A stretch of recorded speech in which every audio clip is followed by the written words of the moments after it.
కూడా ప్రజలందరికీ తెలియజేయాల్సిన అవసరం నా పైన ఉంది. ఎందుకంటే మొన్న రంపచోడవరం నియోజకవర్గంలో మన డోర్ డెలివరీ అనంతబాబు అదే విధంగా డమ్మీ లక్ష్మి వచ్చి రంపచోడవరం హెడ్ క్వార్టర్ లో ఒక ప్రెస్ మీట్ పెట్టడం జరిగింది. దాన్ని నేను ఆ రోజే స్పందించాలి కానీ ఎవరో పనికిమాలని ఎదవలు ఏదో కూసారని దానికి మేము స్పందిస్తే నక్కలకి మాకి గుంట నక్కలకి మాకి తేడా లేనటువంటి పరిస్థితి వస్తుంది. కానీ ఇప్పుడు సందర్భం వచ్చింది కాబట్టి ప్రజలందరికీ తెలియజేయాల్సినటువంటి అవసరం ఉంది కాబట్టి ఈ రోజు తెలియజేస్తా ఉన్నా. అయితే మీ అందరికీ తెలుసు, ఎలక్షన్ ముందు నుంచే మేము నా భర్త పైన చాలా ఆరోపణలు అనేవి రావడం జరిగింది. నేను ఒక అంగన్వాడీ కార్యకర్తగా ఉండి ఈ యొక్క రాజకీయ జీవితంలో అడుగుపెట్టడం జరిగింది. నా భర్త పైన చాలా అభియోగాలు అనేవి వచ్చాయి. ఎలా అంటే ఉద్యోగాల డబ్బులు తినేసాడు అని చాలా కేసులు ఉన్నాయని చాలా రకాలుగా మాట్లాడుతున్నటువంటి పరిస్థితి. దానిపైన కూడా నేను క్లారిటీ ఇస్తాను. మొదటిగా మోసపోయింది మేమే. ఎందుకంటే కొందరు వ్యక్తులు ఉద్యోగం నిమిత్తం నిజంగానే మాకు డబ్బులు ఇచ్చారు. ఏ వ్యక్తి కూడా ఫలానా విజయభాస్కర్ కి మేము డబ్బులు ఇచ్చామని ఏ వ్యక్తి కూడా స్టేషన్ కి వెళ్ళి కంప్లైంట్ ఇవ్వలేదు. కానీ ఈ ఎమ్మెల్సీ అనంతబాబు అనే వ్యక్తి ఏం చేశాడంటే కావాలనే మమ్మల్ని బుద్ధ చెల్లాలని కొందరు వ్యక్తులతో తప్పుడుగా ప్రచారాలు చేయడం జరిగింది. ఎవరైనా వ్యక్తి వచ్చి నిజంగానే భాస్కర్ కి డబ్బులు ఇచ్చాము, మేము మోసపోయామని ఎవరైనా చెప్తే ఈ రోజు మేము బహిరంగానే వాళ్ళ క్షమాపణ కోరుతాం. ఎందుకంటే మేము మాట్లాడిన తప్పు అని. ఏ వ్యక్తి కూడా మా మీద కంప్లైంట్ చేయలేదు. కేవలం ఈ ఎమ్మెల్సీ అనంతబాబు మాత్రమే మమ్మల్ని తొక్కాలి, మమ్మల్ని ఏదో ఒక రకంగా ఈ యొక్క ఎమ్మెల్సీ పదవి నుంచి విరమించేలా చేయాలని ప్రయత్నం చేసే భాగమే ఇది. కాబట్టి నేను ప్రజలందరూ తెలియజేసేది ఏంటంటే ఎప్పుడో ఎలక్షన్ లో అయిపోయిన దాన్ని ఇప్పుడు మళ్ళీ కొత్తగా తీసుకొస్తా ఉన్నారు. ఎమ్మెల్యే శిరీషాదేవి అదే విధంగా భర్త కూడా పేకాట చిత్తులాట ఆడతారని మాట్లాడుతుంది ఆవిడ. అసలు ఆవిడ ఏం మాట్లాడుతుంది, ఆవిడకే మైండ్ సరిగ్గా పనిచేయని పరిస్థితి. ఎందుకంటే పాపం 20,000 మెజారిటీతో గెలుస్తామని కళ్ళగా అన్నారు ఆ డమ్మీ లక్ష్మి అదే విధంగా డోర్ డెలివరీ గాడు. కానీ వాళ్ళు అతి ఘోరంగా ఓడిపోయినటువంటి పరిస్థితి. దాన్ని జీర్ణించుకోలేక ఈ రోజు ఏ రోజైనా మీరందరూ గమనించవచ్చు, నేను ఈ 6 నెలల కాలంలో ఎన్ని గ్రామాలు తిరిగారు, ఎంతమంది ప్రజలకు సేవ చేస్తూ వచ్చాను, ఎన్ని అభివృద్ధి సంక్షేమ పథకాలు అంటూ ప్రజలు ఎంతకెళ్ళారు అన్నది మీరే చూస్తారు. కానీ ఈ రోజు ప్రజలంతకు వచ్చేసి చాలా మంది వచ్చి మమ్మల్ని అడుగుతా ఉన్నారు, దారిని పోయే దరిద్రాన్ని నెత్తి మీద ఎట్టుకున్నాము అనేసి మాట్లాడుతుంది ఈ ధనలక్ష్మి అనే అమ్మాయి. ఎంత దారుణం అంటే ఏ రోజు ప్రజల గద్దకు వెళ్ళలేదు, ఏ రోజు సమస్యల కోసం మాట్లాడలేదు, ఏ రోజు పేదలకు ₹1 పంచిన పాపానికి పోలేదు. కానీ నేను చాలా మందికి డబ్బులు సహాయం చేశాను, చాలా సేవా కార్యక్రమాలు చేశాను, ఏ రోజు మేము పేపర్లు చెప్పుకోలేదు అన్నట్టుగా మాట్లాడుతుంది ఆవిడ. కనీసం ఆవిడ ఎమ్మెల్యే అన్న పరిస్థితి కూడా ఆవిడకి లేదు. ఎందుకంటే డమ్మీ ఆ పదవిని కాస్త ఆ డోర్ డెలివరీ గారికి ఇచ్చేసింది. వాడు మొత్తం నడిపిస్తా ఉన్నాడు. గత 10 సంవత్సరాల నుంచి మన రంపచోడవరం నియోజకవర్గం అనేది దారుణంగా ఉన్నటువంటి నిధులను దోచుకుంటూ వ్యవహరించినటువంటి వ్యక్తి. ఈ రోడ్లు ఏంట్రా బాబు అంటే గత ప్రభుత్వంలో మన ఎవరికి రోడ్లు లేవు కానీ వాడు చేపల చెరువు మాత్రం సీసీ రోడ్లు విత్ ప్రూఫ్ నా దగ్గర ఉంది. వాడు కారు వెళ్తుంటే బస్సు ఆర్టీసీ బస్సు అడ్డొచ్చిందని బస్సు డ్రైవర్ ని కండక్టర్ ని కిందకి లాగి వాళ్ళని చాలా దారుణంగా కొట్టినటువంటి పరిస్థితి విత్ ప్రూఫ్ నా దగ్గర ఉంది.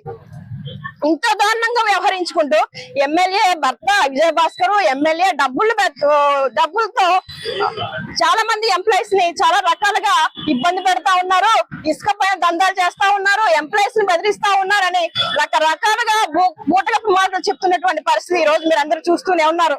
అదే కాకుండా ఓన్లే నా భర్తనేదో అన్నారు అనుకోవచ్చు, కొత్తగా మళ్ళీ మేము భార్య భర్తలు అనుకున్నాం, ఇన్ని రోజులు నాకు అన్నా ఓకే అన్నాడు మా ఆయన, నీ కోసం ఎవరు మాట్లాడలేదురే బానే అని అనుకున్న లోపే ఈ లోపు నా కోసం కూడా మాట్లాడినటువంటి పరిస్థితి. ఏదో పౌడర్ రాసేసుకొని ఒక వీడియో తీసేసి ప్రజల యొద్దకు వస్తే ఎవరు నమ్మేస్తారు అని మాట్లాడుతుంది. ఎవరికి తెలీదు, ప్రజలందరూ కూడా తెలుసు ఆమె భాగవతం ఏంటో అన్నది. నేను ఎలాంటి కుటుంబం నుంచి వచ్చానో నా కుటుంబానికి తెలుసు, నా భర్తకు తెలుసు, ఎవరికి చెప్పాల్సినటువంటి అవసరమే లేదు. కానీ దయచేసి ఒకటి గమనించు ధనలక్ష్మి, నీ కోసం మాట్లాడుకుందామంటే మాట్లాడుకుందాం, నా కోసం నువ్వు మాట్లాడితే మాట్లాడు. కానీ నీ పెళ్లికి ముందున్నటువంటి నీ యొక్క పరిస్థితి, పెళ్ళైన తర్వాత నీ యొక్క పరిస్థితి, ఏదైతే పదవుల కోసం భర్తని మోసం చేసి ఈ ఎమ్మెల్సీ అనంతబాబుతో వచ్చేసి రిజిస్టర్ మ్యారేజ్ చేసుకుని పదవుల కోసం ఆశపడి భర్తనే వదిలేసి ఈ రోజు ఒక ఎవరిని దళితుడిని చంపేసినటువంటి అది దరిద్రుడు ఇంట్లో తలదాచుకున్నటువంటి పరిస్థితి. నువ్వు గిరిజన మహిళవి, గిరిజనులకు ఏమాత్రం ఉపయోగపడ్డావు, ఏం న్యాయం చేసావు? నువ్వు తిరిగేసి ప్రజలకు సేవ చేస్తున్నటువంటి నాన్ను పట్టుకొని చాలా దారుణంగా మాట్లాడడం చాలా సిగ్గుసేటు. నీ యొక్క పరిస్థితిని బాగు చేసుకొని అప్పుడు ఇతరుల కోసం మాట్లాడు ఏదైనా. ఇప్పుడు నా కోసం మాట్లాడడానికి ఏమీ లేదు. ఏదో నరం లేని నాకంటే ఏదో మాట్లాడుతుంది, అవునంట అవునంట అవునంట, ఇదంట అదంట అదంట. కాబట్టి ఏదైనా ఆధారం ఉంటే మాట్లాడు. నువ్వు అనుకో మీ డోర్ డెలివరీ గారు సెంట్రల్ జైలుకి వెళ్తే రాజమండ్రిలో ఎవరితో ఉన్నావు, ఏ ఇంట్లో ఉన్నావు, ఢిల్లీ ఎక్కడికి వెళ్ళావు, ఎవరితో వెళ్ళావు, కెత్తకి ఇబ్బంది పెట్టిన దాఖలే లేవు. ఎవరిని కూడా ఇబ్బంది పెట్టలేదు నేను. మా కార్యకర్త చాలా మంది అమ్మా మరి ఎమ్మెల్యే అయ్యాం, వాళ్ళ ఎమ్మెల్యేగా ఉన్నప్పుడు ఇన్ని రకాలుగా ఇబ్బంది పెట్టారు, మమ్మల్ని చాలా దారుణంగా హింసించారు, మనం కూడా వాళ్ళకి అలాగే చేద్దామన్నారు. మనం ఆ విధంగా వెళ్ళారని మనం కూడా అలాగే వెళ్తే వాళ్ళకి మనకి తేడా ఉండదు. దయచేసి శాంతంగా ఉండండి. మన చంద్రబాబు నాయుడు గారి యొక్క ఉద్దేశం అలా కాదు. ఆయన సిద్ధాంతాలు కట్టుబడి ఉన్నటువంటి వ్యక్తి. మనం కూడా ఆ విధంగానే ముందుకెళ్లాలని నా యొక్క కార్యకర్తలను చెప్పుకుంటూ నేను అలాగా ప్రశాంతంగా వాళ్ళందరినీ కూడా చెప్పుకుంటూ ఉన్నటువంటి పరిస్థితిలో వీళ్ళు ఇంకా మమ్మల్ని రెచ్చగొడతా ఉన్నారు. అంటే వాళ్ళు అక్రమంగా పరిపాలించారు, మేము కూడా అలాగే పరిపాలించాలి, అది వాళ్ళ యొక్క ఉద్దేశం. ఈ రోజు ప్రజలందరికీ కూడా తెలుసు పరిస్థితి ఏంటో అనేసి. కాకపోతే నేను ఎక్స్ప్లెనేషన్ ఇచ్చుకోవాల్సిన అవసరం లేదు.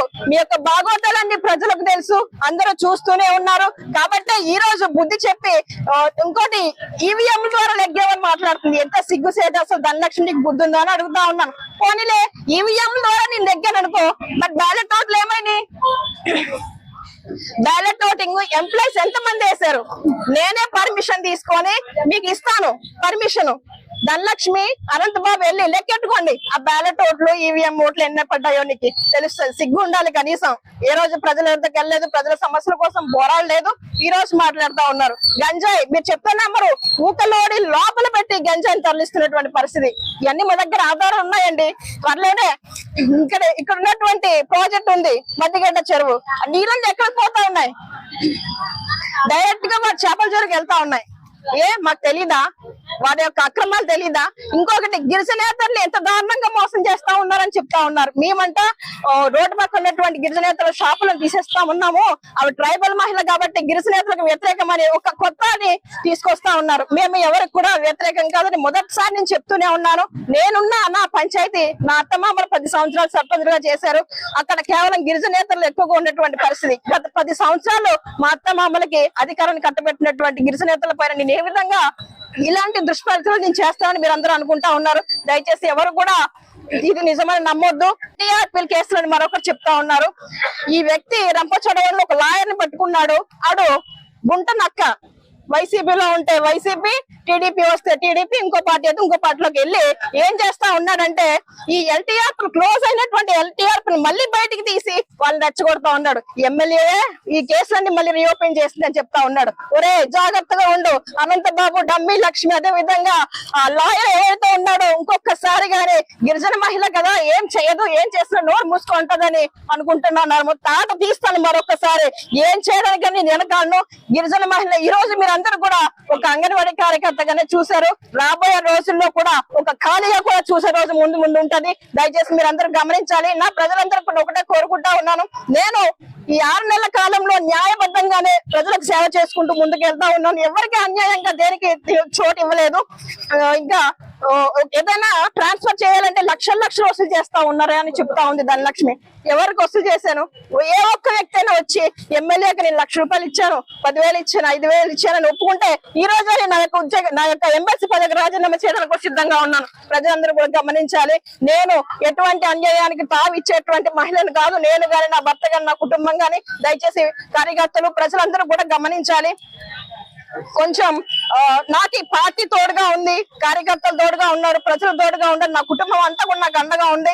ఎవరు చూస్తూ ఊరుకునే పరిస్థితి లేదు. కాబట్టి ప్రజలందరినీ ఒకటి కోరుకుంటా ఉన్నారు. ఇలాంటి బూటకపు మాటలు, అదే విధంగా ఎలక్షన్ టైంలో ఏ విధంగా అయితే అనంతబాబు, ధనలక్ష్మిని మీరు గదిమి కొట్టారో ఇలాంటి ప్రచారాలు చేసేటువంటి చెడ్డ మహిళలను, చెడ్డ వ్యక్తులను కూడా మన ప్రాంతానికి వస్తే వారందరినీ తరిమి కొట్టాలని కోరుకుంటా ఉన్నాను. ఎందుకంటే ఎవరైనా మంచి చేస్తా ఉంటే అప్రిషియేట్ చేయాలి, ఇంకా మంచి పనులు చేయాలని చెప్పాలి కానీ ఇంకా దిగజారుల రాజకీయాలు చేస్తున్నటువంటి పరిస్థితి. ఇకనైనా ధనలక్ష్మి నీకు ఒకటే కోరుకుంటా ఉన్నాను, ప్రతిపక్షంలో ఉన్నటువంటి నీ ఇన్ఛార్జ్ పదవిని కాస్త ఇకైనా అనంతబాబు చేతుల్లో కాకుండా దాన్ని కాపాడుకొని ఆ పదవికి నువ్వు న్యాయం చేస్తే నీకే బాగుంటుందని మరొకసారి కోరుకుంటూ, ఇకనైనా ఇలాంటి సిగ్గుమాలిన నీచపు రాజకీయాలు చేయకుండా ఒక మహిళగా, ఒక నికాసైన మహిళగా నువ్వు బతికితే బాగుంటుందని మరొకసారి కోరుకుంటా ఉన్నాను. ఇకనైనా నువ్వు నీ కుటుంబం దగ్గర, నీ భర్త దగ్గరికి వెళ్ళి ప్రశాంతంగా నీ యొక్క జీవితాన్ని గడిపితే బాగుంటుంది తప్ప ఆ ఎల్లవరంలో ఆ డోర్ డెలివరీ గారి దగ్గర ఉన్నావు అనుకో, ఆ సుబ్రహ్మణ్యానికి ఎలాంటి పరిస్థితి వచ్చిందో నీకు కూడా అలాంటి పరిస్థితి వచ్చే అవకాశాలు ఉన్నాయి. కాబట్టి దయచేసి నీ కోసమే నేను మాట్లాడుతా ఉన్నాను. ఎందుకంటే నువ్వు కూడా నా గిరిజన మహిళవే, నీ బాధ్యత కూడా నా మీద ఉంది. ఎందుకంటే నువ్వు కూడా నా కాన్స్టిట్యున్సీలో ఉన్నావు, నీకేమైనా సరే రెస్పాండ్ అవ్వాల్సింది నేనే. కాబట్టి గమనించమ్మా తల్లి. ఏమంటుంది పౌడర్ రాసుకొని అంత ఏంటి పౌడర్, నన్నంటే ఓకే, మా ఆయన అన్నారు నేను నల్లగా ఉన్నాను కదా, నన్నంతా ఓకే కానీ నిన్నెందుకు కదా అని అన్నారు. ఇలాంటి పరిస్థితి అంటే తిరిగి నాకు మైండ్ సరిగ్గా పనిచేయలేదు అంటుంది. ఏ రోజైనా అసెంబ్లీలో మాట్లాడిందా మీరు చూసారా?